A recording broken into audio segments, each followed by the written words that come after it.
भगवत कृपा से टेंशन में मत जियो, बिल्कुल भी मुक्त मस्तिष्क से अब जीवन जियो। परमात्मा का धन्यवाद करो, उसने आपको सब कुछ दिया, किसी भी चीज की कमी नहीं रहने दी। इतना बढ़िया आदमी इंसान आपको दिया पति के रूप में, जो तुम्हारी परेशानी को देख करके रो पड़ता है, तुमसे बहुत प्रेम करता है। लेकिन ये दुर्भाग्य है कि माताएं समझ ही नहीं पाती कि हमारा आदमी हमसे प्रेम करता है। इन पुरुषों को कहूंगा कि तुम्हारी घरवाली भी तुमसे बहुत प्रेम करती है, मुझे बताती है ना कि इसलिए मुझे मालूम है। महाराज जी ऐसा कोई उपाय बता दो कि इनके माथे में दर्द भी ना हो कभी।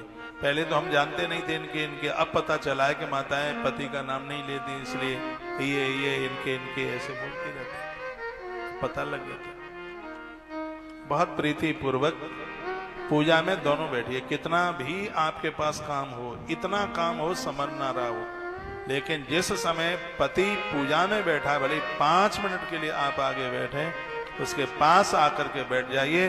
अग्नि पुराण में भगवान स्वयं कहते हैं, जब पति और पत्नी दोनों पूजा में बैठे होते हैं तो देवता प्रार्थना पूर्वक रो पड़ते हैं, आंख में आंसू आ जाते हैं और कहते हैं, हे माँ एक बार तू हमें अपनी कोख से पैदा कर दे, माँ का ममत्व हम देखना चाहते हैं। अग्नि पुराण। भले ही 5 मिनट आप बैठे, पति पूजा में रहता है, आप दुनिया भर के काम उसी समय, चौका बासन चूल्हा चौका सब उसी समय, कुछ भी नहीं होता, अलमारी में कपड़े की घड़ी करने में लगी रहती है सदा, वो बाद में कर लीजिए, पूरा दिन ही भर पड़ा हुआ है। तो सुबह का जो थोड़ा सा समय है पति के साथ पूजा में बैठे, पति भगवान को निला रहा हो, आप ऊपर से पानी डालिए, जल डालिए, सच मानिए आपका स्वरूप यशोदा मैया जैसा हो जाएगा।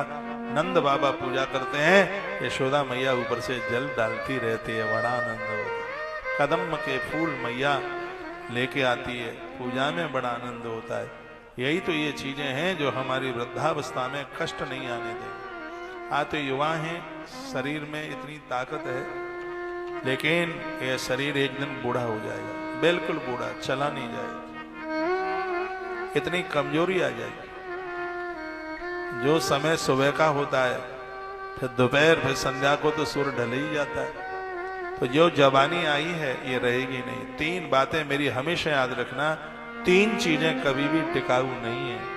जब तक ये 3 है तब तक कुछ कर लो। क्या क्या? एक है समय, एक है संपत्ति और एक है स्वास्थ्य।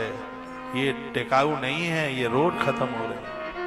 समय भी रोज निकल रहा है, स्वास्थ्य भी ये हमेशा एक जैसा नहीं रहेगा, बीमारियां आ जाएंगी। और भगवान ने तो पैसा दिया है, यह भी हमेशा रहने वाला नहीं है, ये कब तक है। इसलिए ये चीज तीनों हैं। मैंने तो ये संकल्प